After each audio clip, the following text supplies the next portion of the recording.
कहानी की शुरुआत होती है साल 2035 में। इस समय तक इंसान पृथ्वी से दूर मंगल ग्रह पर कदम रख चुका है, लेकिन नासा के तीसरे मिशन एरिस 3 के दौरान एक खतरनाक हादसे में उस लाल ग्रह पर एक इंसान अकेला छूट जाता है।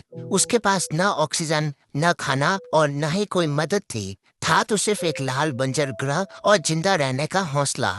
द मार्शियन एक ऐसे एस्ट्रोनॉट की कहानी है जो हर हाल में जिंदा रहने की जंग लड़ता है। पर सवाल ये है कि क्या वो वापस पृथ्वी पर लौट पाएगा या हमेशा के लिए मंगल की मिट्टी में दफन हो जाएगा। शुरुआत में हमें दिखाते हैं कि नासा के कुछ एस्ट्रोनॉट्स जो मार्स की एसिडिलिया प्लैनेटिया नाम की जगह पर कुछ रिसर्च कर रहे होते हैं। ये कुल 6 एस्ट्रोनॉट होते हैं। Commander Lewis, Mark Watney, Johansson, Vogel, Martinez और बैक, जो कि नासा के एरिस 3 के जरिए मार्स पर एक मिशन के लिए आए होते हैं। उनका शिप मार्स पर 18 सोल पहले लैंड हुआ था और तब से ही वो मार्स पर अपना काम कर रहे हैं। मार्स के एक दिन को एक सोल कहा जाता है, तो आगे जब भी मैं वीडियो में सोल बोलूं तो आप समझ जाना कि मैं मार्स के एक दिन की बात कर रहा हूँ। ये सभी हैप नाम के एक फैसिलिटी में रहते हैं जहाँ उनके लिए ऑक्सीजन, खाना, पानी आदि उपलब्ध है। सोल 19 को वे सभी एस्ट्रोनॉट एक आम दिन की तरह अपना काम कर रहे होते हैं, जिनमें इन्हें वहाँ पर मिट्टी के सैंपल्स लेने होते हैं। तभी उन्हें नासा से इंफॉर्मेशन मिलती है कि वहाँ कुछ ही देर में एक बहुत बड़ा तूफान आने वाला है और उन सबको अपना मिशन रद्द करना है और जितनी जल्दी हो सके अपने स्पेसक्राफ्ट में बैठकर यहाँ से निकलना होगा। मार्स से निकलने के लिए जिस स्पेसक्राफ्ट का यूज किया जाता है उसका नाम मेव होता है। इससे पहले कि वे लोग मेव तक पहुंचते, तूफान आ जाता है। वे लोग जैसे तैसे मेव की तरफ बढ़ने लगते हैं। तभी मार्क वॉटनी नाम के एक एस्ट्रोनॉट से उनके हैप का एंटीना टूटकर टकरा जाता है, जिस कारण वो तूफान में उड़कर दूर चला जाता है और उसका ट्रैकर भी बंद हो जाता है, जिस कारण पूरी टीम को लगता है कि मार्क मर चुका है और वे सभी मेव की ओर बढ़ते रहते हैं। हालांकि इनकी कमांडर लुइस मार्क को ढूंढने की कोशिश करती हैं, लेकिन उसका कुछ भी पता नहीं चलता और न ही उसे कोई संपर्क हो पाता है, जिस कारण कमांडर भी हार मानकर मेव में आ जाती है और फिर ये लोग इमरजेंसी लॉन्च करके मार्स के ऑर्बिट में घूम रहे हर्मेस नाम के अंतरिक्ष यान में आ जाते हैं, जिसकी मदद से उन्हें पृथ्वी पर ले जाया जाएगा। लेकिन अगली सुबह मार्स पर तूफान शांत हो जाता है, तो वहाँ पर दिखाते हैं कि मार्क वॉटनी अभी भी जिंदा है। उस एंटीना का तार उसके सूट को चीरते हुए उसके शरीर के अंदर घुस गया, लेकिन खून और तार ने मिलकर उसके सूट के प्रेशर को स्टेबल रखा और सूट से ऑक्सीजन को लीक होने से बचा लिया, जिस कारण उसकी जान बच गई। जब उसकी आंख खुलती है तो वह खुद को हैप से बहुत दूर अकेले पाता है। वह समझ गया था कि बाकी सभी तूफान से बचने के लिए यहाँ से कल रात निकल गए होंगे। वह जैसे तैसे हैप तक पहुँचता है और अपने अंदर से उस वायर को बाहर निकालता है। उसे पता था कि वो यहाँ मारा जाएगा, क्योंकि उसके पास पर्याप्त मात्रा में खाना और पानी नहीं है और न ही नासा से संपर्क करने का कोई तरीका। मगर वो यहाँ मरना नहीं चाहता था, इसलिए उसने कुछ ऐसा सोचा जो पहले कभी किसी ने नहीं किया। मार्क ने एक सर्वाइवल प्लान बनाया, जिसमें उसने सोचा कि वो नासा के एरिस 4 मिशन का इंतजार करेगा और जब वो मार्स पर आएगा तब मार्क उनके साथ ही वापस चला जाएगा। लेकिन एरिस 4 मिशन को लॉन्च होने में अभी कुछ साल बाकी थे और इतने वक्त तक जिंदा रहने के लिए मार्क ने मंगल पर खेती करने का फैसला किया। उसके पास कुछ आलू होते हैं और वो वहाँ आलू उगाने का फैसला करता है। इसके लिए वो मार्स के मिट्टी को हैब में लाता है और क्योंकि मार्क एक बॉटनिस्ट होता है तो उसे पता है कि खेती करने के लिए किन किन चीजों की जरूरत होती है,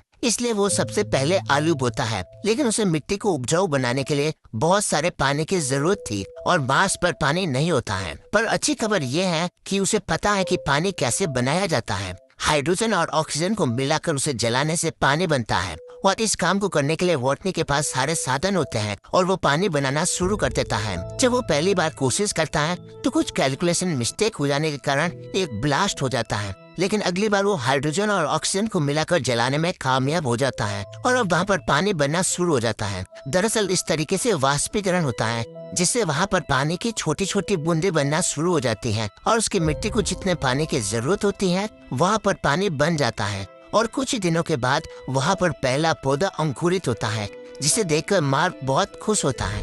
वहीं दूसरी तरफ पृथ्वी पर नासा द्वारा मीडिया को यह बता दिया जाता है कि मार्क वॉटनी अब इस दुनिया में नहीं रहे। पूरी दुनिया में यह खबर फैल जाती है और उसका अंतिम संस्कार भी कर दिया जाता है। पर अगले दिन जब नासा की ऑपरेटर सैटेलाइट से मार्स के फोटोज देख रही होती है तो वो देखती है कि वहाँ पर उनके जो इक्विपमेंट थे वो एक जगह से दूसरी जगह पर शिफ्ट किए गए हैं। वह तुरंत मार्स प्रोग्राम के हेड विंसेंट कपूर को बुलाती है और बताती हैं कि सोलर पैनल्स को साफ किया गया है, साथ ही रोवर को उसकी जगह से हटाया गया है। यह सुनकर उसे यकीन हो जाता है कि मार्क अभी भी जिंदा है। वो ये बात नासा के डायरेक्टर टेडी सैंडर्स को भी बताता है। फिर सभी ये फैसला करते हैं कि इस खबर को मीडिया को बता देंगे, लेकिन हरमेस में पृथ्वी पर आ रहे बाकी क्रू को इसकी जानकारी नहीं दी जाएगी, ताकि उन्हें दुख ना हो और वे इस गिल्ट में ना रहे कि उन्होंने मार्क को मंगल पर मरने के लिए अकेला छोड़ दिया।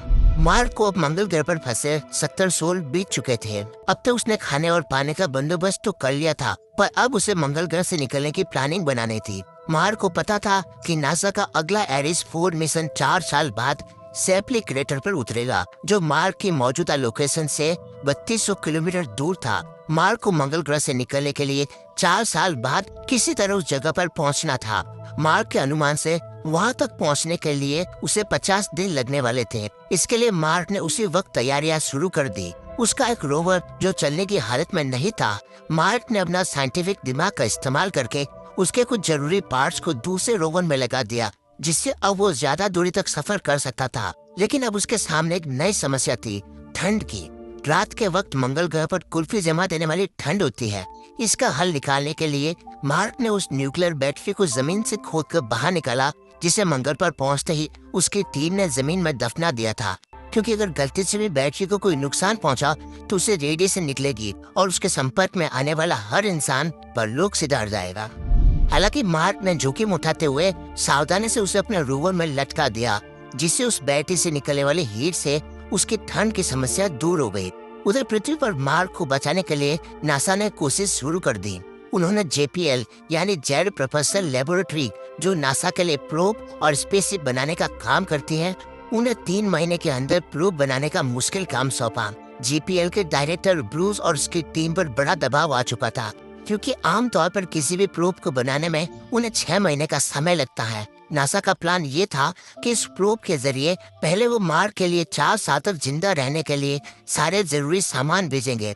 फिर 4 साल बाद एरिस 4 की टीम मंगल पर उतरेगी तो मार्क को भी अपने साथ वापस ले आएंगे।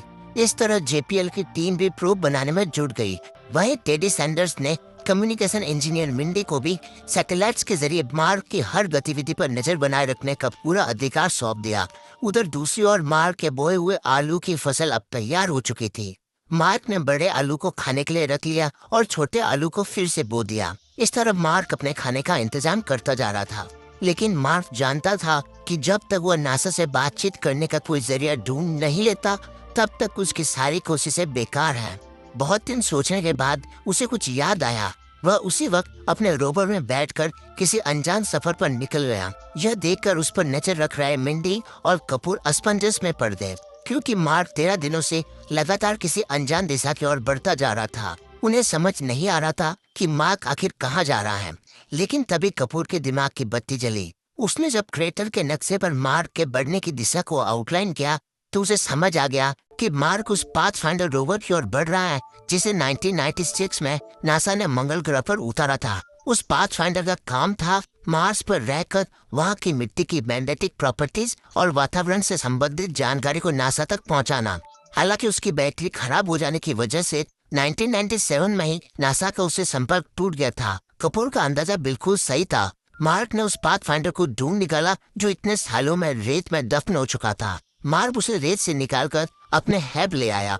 हालांकि मार्क नासा से तभी संपर्क कर सकता था जब नासा के पास वैसा ही पाथफाइंडर मौजूद हो। ये बात पता चलते ही कपूर भी कैलिफोर्निया में स्थित JPL पहुंच गया, जहां उस पाथफाइंडर का एक और मॉडल मौजूद था। कपूर ने वहां उन सभी साइंटिस्ट को पहले से ही बुला रखा था जिन्होंने 1997 के दौरान उस पाथफाइंडर पर काम किया था। उधर दूसरी ओर मार्क ने पाथफाइंडर की खराब बैटरी को निकालकर उसे हैब के पावर सोर्स से कनेक्ट कर दिया और खुशकिस्मती से पाथफाइंडर दोबारा स्टार्ट हो गया। मार्क ने जैसे ही उसका एंटीना पृथ्वी की ओर घुमाया, वैसे ही JPL में मौजूद पाथफाइंडर को भी उसका सिग्नल मिल गया। ये देखकर कपूर की खुशी का ठिकाना नहीं रहा। हालांकि मार्क के पाथफाइंडर का कंट्रोल JPL के टेक्नीशियन टीम के हाथ में था। टीम ने तुरंत पाथफाइंडर का कैमरा ऑन किया, जिससे मार्क का कैमरा भी ऑन हो गया। ये देखकर मार्क को अंदेशा हो गया कि कोई तो उसे संपर्क करने की कोशिश कर रहा है। मार्क ने बिना देरी के तुरंत एक बोर्ड पर ये सवाल लेकर कैमरे में दिखाया कि क्या किसी को उसका सिग्नल मिल रहा है। साथ ही सवाल के एक तरफ हाँ का बोर्ड लगाया और दूसरी तरफ ना का बोर्ड लगाया। ये सवाल देकर कपूर की टीम ने कैमरे को हाँ की तरफ घुमा दिया, जिसके कुछ देर बाद मार्क का भी कैमरा हाँ की तरफ मुड़ गया। ये देखकर मार्क भी बहुत खुश हो गया। लेकिन अब भी मार्क के लिए कपूर से बातचीत करना आसान नहीं था, क्योंकि पृथ्वी से मंगल ग्रह की दूरी अधिक होने के कारण एक सवाल कपूर तक पहुंचने और कपूर का कैमरे को घुमाकर जवाब देने में 1 घंटे का समय लग रहा था। और ऊपर से केवल मार्क ही कपूर से सवाल पूछ सकता था, वो भी हाँ या ना में, जबकि कपूर के उससे बात करने का कोई जरिया नहीं था। इस पर मार्क ने अपने साइंटिफिक दिमाग को काम पर लगाया। मार्क जानता था कि पाथफाइंडर का कैमरा 360 डिग्री यानी कि फुल सर्कल में रोटेट हो सकता है। इसलिए मार्क ने हेक्साडेसिमल नंबर सिस्टम को चुना। हेक्साडेसिमल के नंबर्स को SCII कोड में कन्वर्ट करके शब्द बनाए जा सकते हैं। दूसरी ओर विंसेंट की टीम ने भी हेक्साडेसिमल को पाथफाइंडर के चारों ओर लगाकर मार्क से बात करना शुरू कर दिया। लेकिन क्योंकि ये तरीका बहुत धीमा था, इसलिए नासा के साइंटिस्ट ने मार्क को कुछ कोड्स भेजे, जिसकी मदद से मार्क अपने रोवर को पाथफाइंडर से जोड़कर रोवर के जरिए टेक्स्ट मैसेज में बात कर सकता था। नासा ने मार्क को संदेश भेजा कि उन्होंने मार्क का रेस्क्यू मिशन शुरू कर दिया है और वो पहले उसके लिए जरूरी सामान भेजने वाले हैं। ये संदेश पढ़कर मार्क के अंदर खुशी की लहर दौड़ गई और अब उसे बचने की उम्मीद नजर आने लगी। मार्क ने नासा से पूछा कि क्या उसकी टीम को पता है कि वो जिंदा है। इस पर नासा ने ना में जवाब दिया, जिसे पढ़कर मार्क को काफी गुस्सा आया, मगर ये फैसला उसके हाथ में नहीं था। और क्योंकि अब नासा ने मार्क से संपर्क कर लिया था, तो उन्होंने क्रू को ये खबर देने का फैसला किया। दूसरी ओर अंतरिक्ष में कमांडर लुइस और उसकी टीम अपने स्पेसशिप हर्मीस में लगातार पृथ्वी की ओर बढ़ रहे थे। ये सभी इस बात से निराश थे कि मार्क अब उनके बीच नहीं रहा। लेकिन तभी उन्हें एरेस 3 मिशन के फ्लाइट डायरेक्टर मिच का एक वीडियो संदेश मिला। मिच ने उन्हें बताया कि मार्क अभी जिंदा है और मंगल पर जिंदा रहने के लिए संघर्ष कर रहा है। ये सुनकर मार्क की टीम सदमे में आ गई। हालांकि उन्हें मार्क के जिंदा होने से खुशी तो हुई, पर उसे अकेला छोड़ देने का पछतावा भी हो रहा था। मार्क को मंगल ग्रह पर फंसे 4 महीने से ज्यादा बीत चुके थे। इस दौरान वो लगातार नासा को अपने और अपने हैप की कंडीशन की अपडेट भेजता रहता था। सारी दुनिया मार्क के मंगल पर आलू की खेती करने के कारनामे से काफी ज्यादा प्रभावित थी। अब उसे ढेरों ईमेल्स भी आने लगे थे, यहाँ तक कि राष्ट्रपति ने भी उसे ईमेल कर उसका हौसला बढ़ाया। जल्दी ही मार्क के नए आलू भी तैयार होने वाले थे, जिससे मार्क का आत्मविश्वास चरम सीमा पर था। वहीं दूसरी ओर नासा के अधिकारियों ने ये अनुमान लगाया था कि अगर सब कुछ सही रहा तो वे 868 सोल तक मार्क को जरूरी सामान बेच पाएंगे। लेकिन तब तक मार्क को अपने आलू की फसल के बारूद से जिंदा रहना था। लेकिन एक रात जब मार्क अपना काम खत्म करके हैप के एयरलॉक में पहुंचा, तभी सिस्टम में गड़बड़ी की वजह से एयरलॉक एक धमाके के साथ टूट गया, जिससे मार्क उस एयरलॉक के साथ गोता खाता हुआ दूर जाकर गिरा। ऐसा इसलिए हुआ क्योंकि उस एयरलॉक को सिर्फ 31 सोल तक काम करने के लिए बनाया गया था, जब तक मिशन भी खत्म हो जाएगा। पर मार्क इसे पिछले 4 महीने से इस्तेमाल कर रहा था। वो अपने आप को जैसे तैसे संभालता है और उस एयरलॉक से बाहर आकर हैप की तरफ जाता है। वो अपने हैप में पहुंचता है तो देखता है कि मंगल के खुले वातावरण में उसकी फसल पूरी तरह खराब हो चुकी है। साथ ही मिट्टी को उपजाऊ बनाने वाले सारे बैक्टीरिया 0 डिग्री से कम तापमान में नष्ट हो चुके हैं, जिस कारण मिट्टी की फर्टिलिटी खत्म हो गई थी। नतीजतन मार्क का वहाँ दोबारा खेती कर पाना अब मुमकिन नहीं था। उसने रोवर में जाकर तुरंत नासा तक ये खबर पहुंचा दी, जिसे सुनकर कपूर और नासा के बाकी अधिकारी भी हताश हो गए। अब उन्होंने अनुमान लगाया कि मार्क बचे हुए आलू के साथ केवल 609 सोल तक ही जीवित रह सकता था। इसलिए अब उन्हें केवल 47 दिनों के अंदर ही प्रूफ तैयार करके उसे लॉन्च करना था। तभी वे सही समय पर मार्क तक जरूरी सामान पहुंचा पाएंगे। मार्क ने हैप को फिर से साफ किया और उसके दरवाजे को प्लास्टिक से पूरी तरह ढक दिया। खुशकिस्मती से हैप में एक और एयरलॉक मौजूद था, जिससे मार्क अंदर और बाहर आ जा सकता था। कुछ हफ्तों का समय बीता और आखिरकार ब्रूस और उसकी टीम ने दिन रात की मेहनत से प्रूफ को तैयार कर लिया। इम्तिहान की घड़ी अब नजदीक आ चुकी थी। नासा के साथ साथ पूरी दुनिया अपना दिल थामे लॉन्च के सफल होने की दुआ कर रही थी। इतने में नासा ने रॉकेट लॉन्च किया, जो प्रूफ को लेकर अंतरिक्ष की ओर रवाना हो गया। लेकिन तभी बदकिस्मती से लॉन्च के कुछ ही देर बाद प्रूफ तहस नहस हो गया। इसका कारण था जल्दबाजी में टेस्टिंग किए बिना प्रूफ को लॉन्च कर देना। जब मार्क को लॉन्च के फेल होने की खबर मिली तो उसको सदमा सा लग गया, क्योंकि यह प्रूफ उसकी आखिरी उम्मीद थी। उसे पता था कि अब उसके जिंदा बच पाने की संभावना केवल सुई की नोक जितनी है। मार्क ने अपने क्रू से बात की ताकि उसे थोड़ी हिम्मत मिले। उसने कमांडर लुइस को मैसेज किया कि अगर वो मर जाए तो लुइस उसके माता पिता को बताए कि उसके बेटे की मौत के पीछे एक बड़ा और नेक मकसद था। हालांकि मार्क ने अभी तक हार नहीं माने थे, बल्कि वो हर हालात के लिए खुद को तैयार कर रहा था। दूसरी तरफ पृथ्वी पर चीन की स्पेस एजेंसी के चीफ साइंटिस्ट और डेप्यूटी चीफ साइंटिस्ट टीवी पर मार्क के रेस्क्यू मिशन फेल होने की खबर देख रहे थे। हालांकि नासा ने इसके लिए अब तक किसी से कोई मदद नहीं मांगी थी, पर उन्हें पता था कि नासा का मार्क को बचा पाना संभव नहीं है। इसलिए इंसानियत के नाते उन्होंने मदद का हाथ बढ़ाया। उनके पास एक रॉकेट पहले से तैयार था, जिसे वे वीनस और मर्क्यूरी के ऑर्बिट में भेजने वाले थे। उन्होंने अपना मिशन कैंसिल करके नासा को बूस्टर देने का फैसला किया। ये खबर सुनते ही नासा की टीम एक बार फिर नई उम्मीद के साथ मार्क को बचाने के अभियान में जुट गई। इस बार ब्रूस और उसकी टीम पर 28 दिनों में ही प्रूफ को बनाने की चुनौती रख दी गई, जहां एक और सारे वैज्ञानिक इस नामुमकिन काम को मुमकिन बनाने की जद्दोजहद में लगे थे। वहीं उनके बीच एक ऐसा वैज्ञानिक था जो दुनिया से परे सोच सकता था। वो था एस्ट्रोडायनेमिक्स यानी खगोलविज्ञान का एक जीनियस रिच बर्नेल, जो कई दिनों से मार्क को मंगल से वापस लाने के अपने प्लान पर काम कर रहा था। आखिर में रिच ने जब अपना प्लान नासा के सुपर कंप्यूटर में परखा तो उसका प्लान कारगर साबित हुआ। रिच उसी वक्त कपूर से मिलने नासा के स्पेस सेंटर पहुंच गया और वहां अपना प्लान समझाया, जिसके बाद कपूर ने तुरंत नासा के अधिकारियों की एक मीटिंग बुलाई। रिच ने मीटिंग में बताया कि जो हर्मेस इस वक्त धरती की ओर आ रहा है, अगर उसकी गति को और बढ़ा दिया जाए और जब हर्मेस धरती के पास आए तब हम रॉकेट की मदद से उसके पास प्रूफ के जरिए जरूरी सामान भेज देंगे, जिसे लेने के बाद उसे पृथ्वी के गुरुत्वाकर्षण बल की सहायता से दुगनी रफ्तार से वापस मार्स की तरफ भेज दिया जाएगा और यह मंगल पर पहुंचकर उसका चक्कर लगाएगा। तब मार्क एरिस 4 के मेव में बैठकर मंगल के ऑर्बिट तक आ जाएगा। दरअसल नासा को मंगल ग्रह पर हर मिशन के दौरान भारी मात्रा में सामान की जरूरत होती है, जिसे वो मंगल ग्रह पर एक साथ नहीं भेज सकते। इसलिए उन्होंने एरिस मिशन में लगने वाले मेव रॉकेट को पहले से ही मंगल पर उतार दिया था। अब प्लान ये था कि हर्मेस मंगल के ऑर्बिट में पहुंचेगा तो उसी वक्त मार्क को भी मेव में बैठकर मंगल के ऑर्बिट में जाना होगा, जहां से लुइस और उसकी टीम मार्क को हर्मेस में ले आएंगे और फिर हर्मेस में बैठकर मार्क बाकी क्रू के साथ सीधा पृथ्वी पर आ जाएगा।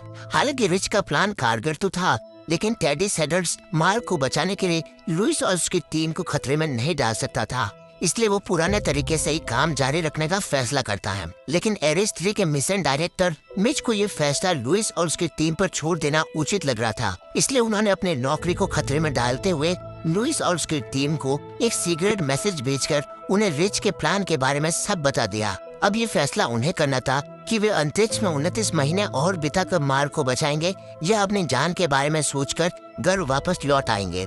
इस पर वे सभी मार्क को मंगल से वापस लाने पर सहमत हुए। हालांकि ऐसा करने से वे नासा के खिलाफ जा रहे थे, जिससे नासा में उन सबका करियर खत्म हो सकता था। लेकिन मार्क को बचाने के लिए उन्होंने अपना करियर और अपनी जान दोनों को दांव पर लगा दिया और एक उत्साह के साथ मार्क के रेस्क्यू मिशन पर निकल पड़े। जल्दी इसका पता नासा के डायरेक्टर टेडी सैंडर्स को भी चल गया। अब क्योंकि एस्ट्रोनॉट्स को रोकना उसके हाथ में नहीं था, तो उन्होंने मीडिया में ये ऐलान किया कि नासा ने मार्क को लाने के लिए एस्ट्रोनॉट्स को फिर से मंगल पर भेज दिया। साथ ही उन्होंने मिच को अकेले में बुलाकर मिशन खत्म होने के बाद अपना इस्तीफा देने के लिए भी कहा।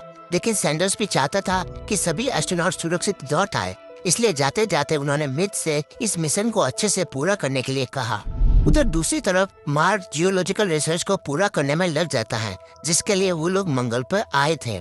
हालांकि उसे अपनी पूरी टीम का काम अकेले ही करना पड़ रहा था, लेकिन वो हंसते मुस्कुराते हुए उन पलों को कैमरे में सजो रहा था। इसी बीच मार्क को पता चलता है कि उसकी टीम उसे लेने मंगल पर आने वाली है। लुइस ने मार्क को अपना प्लान समझा दिया। प्लान समझने के बाद मार्क काम पर लग गया। उसे आज से 200 दिन बाद वहाँ से 3200 किलोमीटर दूर मौजूद सैपली क्रेटर के लंबे सफर पर निकलना था, जिसमें उसे 50 दिन लगने वाले थे और 50 दिनों के लिए उसने अपने रोवर में पर्याप्त मात्रा में खाना, पानी और ऑक्सीजन की जरूरत थी। इस पर नासा के वैज्ञानिकों ने मार्क को अपने रोवर पर वाटर रिक्लेमर और ऑक्सीजनेटर को फिट करने की तरकीब बतलाई, जिसे फॉलो करके उसने अपने रोवर को 50 दिनों के लंबे सफर के लिए तैयार किया। इस तरह कुछ दिनों के बाद हर्मेस पृथ्वी के करीब पहुंच गया। उसी वक्त नासा भी चीन के रॉकेट की मदद से हर्मेस पर जरूरी सामान से बड़ा प्रूफ भेजने में कामयाब हो गया और लुइस और उसकी टीम एक बार फिर मंगल की तरफ रवाना हो गए। वक्त गुजरता चला गया और 7 महीने बीत गए। इस दौरान मार्क ने खाना और पानी जितना हो सके बचाने की कोशिश की। नतीजतन वो दुबला पतला और कमजोर हो गया था, लेकिन बावजूद इसके मार्क का हौसला जरा भी डगमगाया नहीं था। आज ही वो दिन था जब उसे लंबे सफर पर निकलना था। मार्क ने इतने दिन तक उसे बचाए रखने के लिए हैब और बाकी चीजों को धन्यवाद किया और उन्हें गुड बाय कहकर अपने सफर पर निकल पड़ा। मार्क को अपने सफर के दौरान 13 घंटे सोलर पैनल से बैटरी को चार्ज करने के लिए रुकना पड़ता था। इस दौरान वो आराम कर लेता और दिन ढलते फिर से सफर शुरू कर देता। मार्क मंगल पर जहाँ भी जाता वहाँ कदम रखने वाला वो पहला इंसान बन जाता। इसी जज्बे ने मार्क के मनोबल को गिरने नहीं दिया, लेकिन तभी नासा ने उसे एक और बड़ा झटका दिया। दरअसल ब्रूस के मुताबिक हर्मेस स्पेसक्राफ्ट में इतना ईंधन नहीं बचा कि वो मंगल ग्रह के ऑर्बिट में जाकर वापस लौट सके, यानी कि मंगल के करीब पहुंचकर हर्मेस अपनी स्पीड को कम नहीं कर सका था। साथ ही मार्क जिस म्यू में जाने वाला था वो भी इतना भारी था कि उसका मंगल ग्रह के ऑर्बिट से बाहर निकल पाना मुमकिन नहीं था। मेव बनाया है सिर्फ मंगल के ऑर्बिट तक पहुंचने के लिए था। इसलिए नासा ने मार्क को मेव के सारे सामान और उसके पुर्जे निकालकर उसे हल्का करने के लिए कहा, ताकि वो मंगल के ऑर्बिट से निकलकर हर्मेस के बराबर की स्पीड पकड़ सके और हर्मेस से ज्यादा करीब पहुंच सके। आखिरकार एक लंबे सफर के बाद मार्क तय समय में मेव तक पहुंच गया। उसने नासा के कहे मुताबिक मेव से वो सारे सामान निकाल फेंके जिसकी जरूरत नहीं थी, यहाँ तक कि मेव की खिड़की, ऊपर का 400 किलो का एयर लॉक और साथ ही सारे कंट्रोल पैनल्स और कम्युनिकेशन सिस्टम भी, क्योंकि अब मेव का कंट्रोल मार्क के हाथ में नहीं था, बल्कि उसका कंट्रोल क्रू के एक सदस्य मार्टिनेस के पास था, जो उसे हर्मेस से कंट्रोल करने वाला था। मार्क को बस स्पेस सूट पहनकर बैठे रहना था। अब मेव में खिड़की और छत नहीं थी, तो मंगल के वायुमंडलीय दबाव से बचने के लिए नासा के कहे अनुसार मार्क ने मेव के ऊपरी हिस्से को पैराशूट से ढक दिया, क्योंकि मंगल ग्रह का वायुमंडल पृथ्वी के मुकाबले काफी पतला होता है। इसलिए नासा ने अनुमान लगाया कि प्लास्टिक या पैराशूट इतना दबाव झेल सकता है। इसी तरह कुछ वक्त बाद हर्मेस भी अपने तय समय पर मंगल ग्रह के करीब पहुंच गया। कमांडर लुइस और उसकी टीम अपने प्लान के साथ मार्क को वापस लाने के लिए तैयार थे। आखिरकार वो समय करीब आ ही गया जब मार्क हमेशा के लिए मंगल ग्रह को अलविदा कहने वाला था। मार्क ने अपना खाना खत्म किया और अपने रोवर को सम्मान पूर्वक गुड बाय कहकर मेव पर आ गया। हालांकि इस मिशन में नासा की टीम कैप्टन लुइस और मार्क की कोई मदद नहीं कर सकती थी, क्योंकि अत्यधिक दूरी होने के कारण नासा का कोई मैसेज मिलने में 24 मिनट का समय लगता था। अब तक सब कुछ प्लान के मुताबिक चल रहा था। फिर मार्टिनेज ने मेव को लॉन्च किया। मेव पूरी रफ्तार से उड़ता हुआ अंतरिक्ष की ओर बढ़ने लगा, लेकिन वो रफ्तार इतनी तेज थी कि पैराशूट मेव से अलग होकर उड़ गया, जिससे हवा का दबाव इतना अधिक बढ़ गया कि मार्क उसे सहन नहीं पाया और एकाएक बेहोश हो गया। हालांकि मेव वायुमंडल से बाहर आकर मंगल की परिक्रमा करने लगा था, लेकिन बदकिस्मती से हर्मेस से उसकी दूरी 68 किलोमीटर थी, जिससे लुइस का मार्क को अपने शिप पर ला पाना नामुमकिन था। इस पर लुइस ने मार्टिनेज को हर्मेस का इंजन स्टार्ट करने को कहा और वे थ्रस्टर की मदद से हर्मेस को जितना हो सके मेव के करीब ले गए। पर उधर मार्क अब भी बेहोश पड़ा था। पृथ्वी पर भी सारे लोग लगातार उसकी सलामती की दुआ कर रहे थे। खुशकिस्मती से कुछ देर बाद मार्क को होश आ गया। मार्क की आवाज सुनकर लुइस और उसकी टीम को खुशी जरूर हुई, लेकिन उनकी मुसीबत अभी कम नहीं हुई थी, क्योंकि मेव और हर्मेस के घूमने की रफ्तार में 42 किलोमीटर पर सेकंड का फर्क था, जिससे अब भी मार्क को हर्मेस पर ला पाना नामुमकिन था।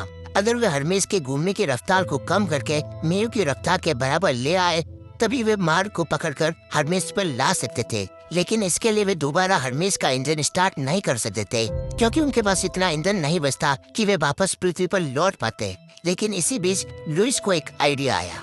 उसने अपने टीम मेंबर एलेक्स वोगल, जो कि एक केमिस्ट था, उसे शिप में मौजूद चीजों का इस्तेमाल करके एक बॉम्ब बनाने को कहा, जिसके बाद वोगल ने बॉम्ब बनाना शुरू किया। कुछ समय बाद वोगल ने बॉम्ब बनाकर तैयार कर दिया। तब तक बैक ने भी प्लान के मुताबिक हर्मेस के सामने वाले एयरलॉक में पहुंचकर उसे खोल दिया, जिसके बाद जोहानसन बॉम्ब लेकर बैक के पास सामने वाले एयरलॉक में आ गई और उस बॉम्ब को बिजली के तार से जोड़ दिया और वापस स्पेसशिप में लौट गई। उसके बाद बैक ने एयरलॉक में बॉम्ब लगाया और उसे अंदर और बाहर दोनों तरफ से बंद करके वापस पीछे के एयरलॉक से लौट गया। इस दौरान लुइस भी स्पेस सूट पहनकर बैक के पास आ चुकी थी। उसके बाद लुइस के आदेश पर उन्होंने एयरलॉक में ब्लास्ट किया, जिससे एक झटके से सारी हवा सामने की ओर से निकली और उस हवा के विपरीत झटके से हर्मेस की रफ्तार धीमी हो गई, जिससे अब हर्मेस और मेव की रफ्तार लगभग बराबर हो चुकी थी, लेकिन उनकी दूरी अब भी ज्यादा थी।